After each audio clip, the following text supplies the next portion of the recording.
Class 12 most VVI objective question, MVVI objective question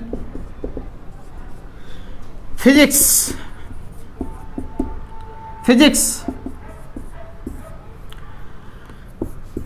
15 question objective जो बताएंगे, और इस 15 क्वेश्चन में आपको जो है 10 ऑब्जेक्टिव जो है फाइनल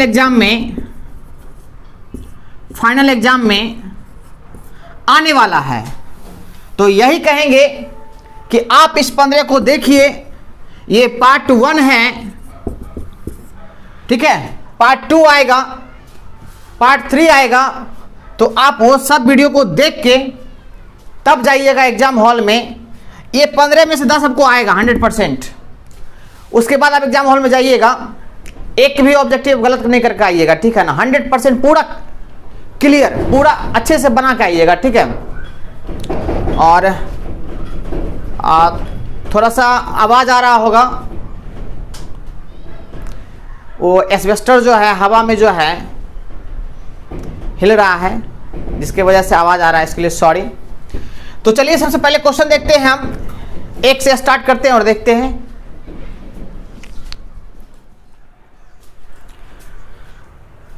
तो देखिए सबसे पहले क्वेश्चन नंबर 1 है, प्रतिघात का मात्रक क्या होता है? प्रतिघात का मात्रक क्या होता है? ओम, फराडे, एम्पियर या महो? तो दोस्तों प्रतिघात का जो मात्रक होता है, वो प्रतिघात को प्रतिरोध भी हम लोग कहते हैं, ठीक है ना। तो प्रतिरोध का मात्रक होता है ओम, तो प्रतिघात का भी मात्रक हो जाएगा ओम। फराडे जो होता है वो धारिता का मात्रक होता है, ठीक है, इसलिए हम इसका मात्रक धारिता का होता है। एम्पियर जो होता है वो धारा का मात्रक होता है, ठीक है। और महो जो होता है वो चालकता का मात्रक होता है, समझ रहे हैं ना, महो। तो फाइनली आंसर जो हो जाएगा आपका वो हो जाएगा क्या? ये ए। दूसरा कहता है डायोड का उपयोग करते हैं किस में? प्रवर्धक के रूप में, एम्पलीफायर के रूप में जो आवाज को घटाता बढ़ाता है, एम्पलीफायर के रूप में, दोलक के रूप में, दोली जो करता है वो इधर से उधर जाता है, उसके रूप में किया जाता है, या मॉड्यूलेटर के रूप में निम्न आवृत्ति की आवाज को उच्च आवृत्ति में बदला जाता है, मॉड्यूलेटर का उसको कहते हैं, ठीक है ना। और रेक्टिफायर कहते हैं कि जो एसी करंट को डीसी करंट में बदलता है, एसी को डीसी में बदलता है, उसको रेक्टिफायर कहते हैं। तो डायोड का उपयोग जो किया जाता है वो रेक्टिफायर के रूप में किया जाता है, ठीक है ना। रेक्टिफायर का हिंदी होता है दिष्टकारी, आपको दिष्टकारी भी दे सकता है रेक्टिफायर। तो रेक्टिफायर के रूप में डायोड का उपयोग किया जाता है, एसी को डीसी में चेंज करने के लिए रेक्टिफायर का उपयोग किया जाता है। अब क्वेश्चन नंबर 3 आते हैं, एंड गेट का बूलियन व्यंजक क्या होता है? एंड गेट, देखिए एंड गेट को सूचित किया जाता है इससे, डॉट से। तो ए एंड बी, इसको पढ़ते हैं हम लोग एंड, इसको पढ़ते हैं हम लोग ए एंड बी। तो ए एंड बी, ठीक है, इसमें नोट नहीं लगा हुआ, इसमें देखिए लगा हुआ ए एंड बी, ऊपर जो लगा रहता है ये बार, इसको हम लोग पढ़ते हैं not, A and B not, इसका आंसर हो जाएगा बी, ठीक है। ये जो प्लस का साइन देख रहे हैं इसको पढ़ते और, ये और गेट में लगा रहता है, इसमें नोट लगा हुआ, ये हो गया नॉर गेट का, ये किसका हो गया? नॉर गेट का। और ये हो गया एंड गेट का, और ये हो गया और गेट का, ठीक है, सिंबल। और ये हो गया नैंड गेट का, जो अभी आपसे पूछ रहा है, नैंड गेट पूछ रहा है क्या? And gate, sorry. तो एंड गेट का हो जाएगा ए हो जाएगा, ठीक है ना। ये बी होगा नैंड गेट का, एंड गेट पूछ रहा है ना। यदि यहाँ एन लगा रहता तब होता ये वाला। एंड गेट का होगा क्या होगा? ए होगा, y equal to A and B. अब चलिए आगे देखते हैं, क्वेश्चन नंबर देखते हैं 4। कहता है शीर्ष धारा आई नोट और वर्ग माध्य मूल मान वर्ग मूल धारा आई आर एम एस में संबंध।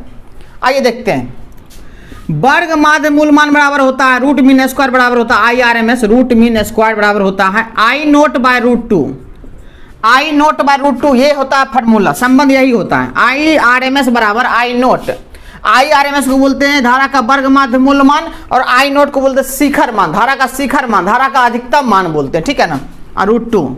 तो देखिए कोना कोनी गुना कर देंगे तो क्या हो जाएगा? ये हो जाएगा root 2 I R M S, equal to I naught. ऐसा खोजिए कहाँ पे है, कहाँ पे, देखिए कंफ्यूजन हो जाएगा यहाँ पे। क्वेश्चन आपको ऐसे सेट करेगा, ऑप्शन ऐसे सेट करेगा ना कि आपको कंफ्यूजन रह जाएगा। ठीक है, कंफ्यूजन के कारण क्या कीजिएगा, आप गलत आंसर मार्क चला आइएगा। क्यों, देखिए यहाँ आई नॉट, यहाँ RMS, देख रहे हैं ना, आपको लगा यही आंसर है लेकिन वो गलत है। तो इसको क्या करना है, इसमें देखिए √2 IRMS, √2 IRMS option number A is right answer 4 का। अब आता 5 नंबर, व्हीटस्टोन ब्रिज से मापा जाता है। व्हीटस्टोन ब्रिज, व्हीटस्टोन ब्रिज एक जो है उपकरण है, एक डिवाइस है, इट इज डिवाइस। ठीक है, और व्हीटस्टोन वैज्ञानिक का नाम है। तो ब्रिज से मापा जाता है, क्या मापा जाता है, प्रतिरोध मापा जाता है। अब कहता है उच्च प्रतिरोध, निम्न प्रतिरोध, उच्च तथा निम्न प्रतिरोध विभवांतर, ये तो होगा ही नहीं। ठीक है, तो इससे जो नापा जाता है वो उच्च भी नापा जाता है और निम्न भी। ठीक है, दोनों, तो उच्च और निम्न दोनों हो जाएगा, सी इज राइट आंसर। ठीक है, अब हम लोग देखते हैं 6 नंबर क्वेश्चन देखते हैं।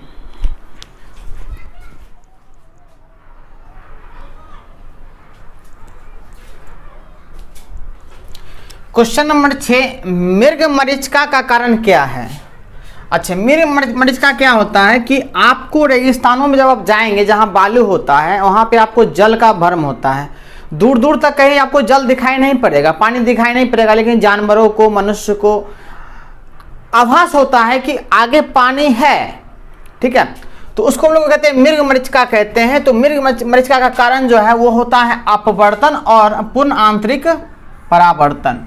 तो इसका आंसर हो जाएगा ए हो जाएगा। ठीक है, किरचॉफ का द्वितीय नियम जो है, किरचॉफ का 2 नियम होता है। एक होता है संधि नियम होता है, दूसरा होता है बंद पास का नियम, या उसको बोलते हैं लूप का नियम कहते हैं। ठीक है ना, तो पहला नियम जो होता है संधि का नियम जो होता है वो आवेश के संरक्षण के सिद्धांत का पालन करता है, और दूसरा जो होता है वो ऊर्जा के संरक्षण के सिद्धांत का पालन करता है। तो इसमें देखिए ऊर्जा कहाँ है, ये आपका ऊर्जा है और इसका आंसर हो जाएगा बी हो जाएगा। ठीक है, अब चलते हम लोग 8 नंबर की ओर। आसमान का रंग नीला दिखने का क्या कारण है। आसमान का रंग जो होता है वो नीला दिखता है। ठीक है ना, वो अभी आप भी देखोगे तभी नीला दिखाई पड़ेगा। आसमान का रंग जो है नीला दिखाई देता है, किसके कारण, तो आसमान का रंग क्या होता है, नीला दिखाई देता है क्योंकि उसमें प्रकीर्णन जो होता है ना, क्या होता है, प्रकीर्णन के कारण नीला दिखाई देता है। प्रकीर्णन क्या होता है, प्रकीर्णन कि वो लाइट को क्या करता है, फैला देता है। लाइट को, जिसका तरंगदैर्घ्य कम होता है उसके प्रकाश को क्या करता है, फैला देता है। जैसे श्वेत प्रकाश, तो श्वेत प्रकाश कितने प्रकाश, इसमें श्वेत प्रकाश कितने रंग से मिलकर बना होता है, 7 रंग से मिलकर बना होता है। ठीक है ना, उसमें नीला रंग भी होता है। ठीक है ना, नीला रंग का तरंगदैर्घ्य सबसे कम होता है, जिसके वजह से क्या होता है, उसका प्रकीर्णन क्या होता है, अधिक होता है। प्रकीर्णन मतलब क्या, कि फैल जाना, प्रकाश को फैला दिया। ठीक है, तो ये हो गया प्रकीर्णन का कारण हो गया। ठीक है ना, अब कहता है प्रकाश के अनुप्रस्थ तरंग की प्रकृति की पुष्टि करता है। प्रकाश जो है पहले बताया गया था प्रकाश अनुदैर्घ्य है, बाद में बताया गया अनुप्रस्थ है। तो किसने बताया, कौन पुष्टि किया कि प्रकाश सच में प्रकाश जो है वो अनुप्रस्थ तरंग ही है, अनुदैर्घ्य नहीं, अनुप्रस्थ तरंग है। कौन बताया था, तो वो बताया था ध्रुवन। यही पुष्टि किया था कि प्रकाश जो है वो अनुप्रस्थ तरंग है। ठीक है, आइए कहता है 10 नंबर क्वेश्चन चलते हैं। LR परिपथ का शक्ति गुणांक होता क्या है। ये क्वेश्चन आपको जो है पूछ सकता है, बहुत अच्छा क्वेश्चन है, और यही कहेंगे कि आप इसको देखिए क्या है इसका आंसर, और बस एक लाइक कर दीजिएगा और अपने दोस्तों के बीच में शेयर कर दीजिएगा थोड़ा सा। इससे क्या होता है, मनोबल बढ़ता है। ये एक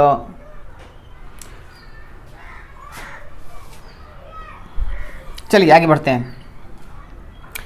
LR परिपथ की शक्ति गुणांक जो होता है वो होता R बाय √√R² ओमेगा² L²। ठीक है, ये होता है। यदि यहां पर होता क्या, LC होता, R के जगह पर LC होता तो क्या होता, तो शक्ति गुणांक होता 0। LC होता तब 0 होता। ठीक है, लेकिन यहाँ पे है LR है। ठीक है, LR। अच्छा, LR के जगह पर RC होता या CR होता तो कुछ नहीं, यहाँ चेंज होता। ओमेगा L के जगह पर होता 1/ωc का होल स्क्वायर। ठीक, लेकिन यहाँ क्वेश्चन क्या था अभी, LR, तो यहाँ भी कीजिए ओमेगा स्क्वायर L स्क्वायर, ठीक है। मतलब आपको हम बता दिए कि आपको जो है दिक्कत ना होना चाहिए बोर्ड में, और मेरा यही बस यही मोटिव है, मेरा यही मानना है कि आपको जो भी पढ़ाएं वो स्पष्ट पढ़ाएं, चाहे वो ऑब्जेक्टिव हो या सब्जेक्टिव हो। आप मेरे चैनल के प्लेलिस्ट में जाकर विजिट कर सकते हैं, बहुत सारा वीडियो डाला गया है जो कि आप देखिएगा तो मुझे लगता है कि आपको कोई दिक्कत नहीं होगा, सब्जेक्टिव में भी और ऑब्जेक्टिव में दिक्कत नहीं होगा, क्योंकि मैंने इतना क्या कहते करवा दिया है कि जो कि आपको दिक्कत नहीं होने वाला है, ठीक है। और वीडियो डालते रहते हैं तो आप देखते रहिए।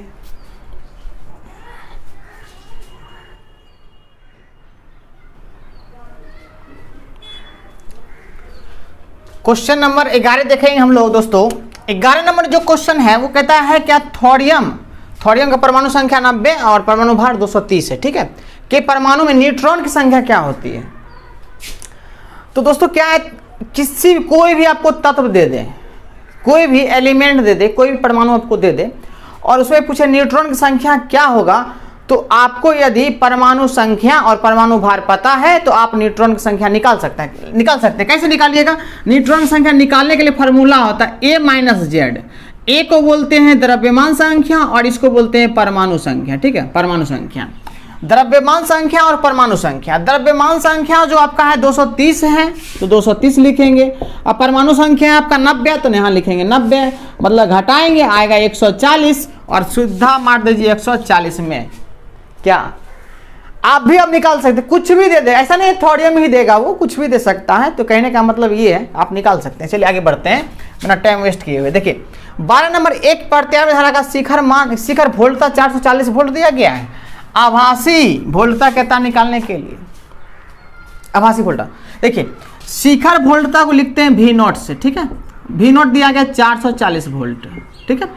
इससे पहले आपको एक फार्मूला बताया था IRMS बराबर बताया था I0/√2, उसी तरह से होगा VRMS बोला निकालने के लिए, आभासी वोल्टता, इसको आभासी ही बोलते हैं, रूट मीन स्क्वायर को आभासी ही बोलते हैं, वर्ग माध्य मान को, ठीक है। तो यहाँ पे हो जाएगा V0/√2, देखिए क्या हो जाएगा VRMS, V0 कितना 440/√2, 440 वोल्ट का लगा झटका। देखिए 440 लिखेंगे क्या, 220 गुना 2 लिखेंगे, काटिए इसको, √2 बार में कट जाएगा तो आएगा इसका आंसर ये सी। आइए, एक स्टेट कूलाम बराबर कितना होता है, एक स्टेट कूलाम बराबर कितना होता है मेरे दोस्त, बताइए। बहुत ज़्यादा कन्फ्यूजन में होंगे इस चारों ऑप्शन को आप देखिएगा ना तो पूरी तरह से आप जो है कन्फ्यूजन में पड़ जाइएगा। और जो बारीकी से पढ़े हैं, जिसको जो कोचिंग किया है टीचर उसको पढ़ाए हैं बारीकी से, वो थोड़ा सा ठीक होगा, उसको दिक्कत नहीं होने वाला है। एक कूलाम बराबर होता है 3 × 10⁹ स्टेट कूलाम, जिसको हम लोग ESU भी लिखते हैं, ESU, ठीक है, ये भी एक कूलाम बराबर, लेकिन यहाँ पूछ रहा है स्टेट कूलाम, उल्टा पूछ दिया, इतना बराबर, तो इसको इधर ले आइए तो ये हो जाएगा 1/3, इसको इधर लाइए, नीचे ऊपर जाएगा क्या हो जाएगा 10⁻⁹। तो एक स्टेट कूलाम बराबर क्या है, देखिए चेक कर लीजिए कौन सा आंसर होगा, ये B is right answer, B होगा सही आंसर। एक कूलाम पूछेगा तब ये, एक स्टेट कूलाम पूछेगा तब ये, ठीक है। आइए आगे बढ़ते हैं। एकदम मतलब कॉन्सेप्शन क्लियर होना चाहिए, जो कि आपको 100% ये लगे कि जो मैं बनाया हूं वो 100% सही है, ठीक है। वहां जाइए तो आपका कॉन्फिडेंस लेवल हाई होना चाहिए कि जो मार रहे हैं टिक वो सही है। बगल वाला यदि मार रहा है, गलते मार रहा है, क्वेश्चन बैंक मिला के मार रहा है, चोरी चल रहा है खूब चोरी चल रहा है, क्वेश्चन बैंक देख के मार रहा है टिक धाए, उसको मारने दीजिए। आप पढ़ के गए हैं ना तो आप सही मारिए। चित्र में दिखाया गया है कि लॉजिक गेट है, ये चित्र में दिखाइए, चित्र है आपका, ये डी आकृति का है, डी आकृति का रहेगा तो एंड गेट, समझे। और गेट का चित्र होता है ऐसा, ये देखिए ऐसे रहता है और गेट का चित्र, दो इधर से जाने का रास्ता रहता है, ए और बी, ये वो निकलने का रास्ता रहता है। ये और गेट, ये कौन गेट, एंड गेट, ये और गेट, ठीक है। तो मारना है सीधा टिक किसमें, इसमें, ठीक। आगे बढ़ते, ध्रुव प्रबलता का ऐसा ही मात्रक क्या था। ध्रुव प्रबलता को लिखते हैं हम लोग जानते हैं किससे, स्मॉल एम से। स्मॉल एम बराबर जानते हैं क्या होता है, इसका फार्मूला था आई इंटू एल, धारा गुना लंबाई को बोलते हैं ध्रुव प्रबलता। धारा का एम्पियर, लंबाई का मीटर, सीधा मारना है टिक, एम्पियर इंटू मीटर, ये हो गया। तो दोस्तों फिर मिलते हैं नेक्स्ट वीडियो में। इसी प्रकार से आप सपोर्ट और प्यार बनाए रखिए और यही कहेंगे कि बहुत जोर शोर से एकदम लगाओ खूब पावर, खूब लगाओ पावर और अच्छे से मेहनत कीजिए, क्योंकि जीवन आपका है, सोचना आपको है। हम सिर्फ आपको मोटिवेट कर सकते हैं, ठीक है, आपको काम करना होगा।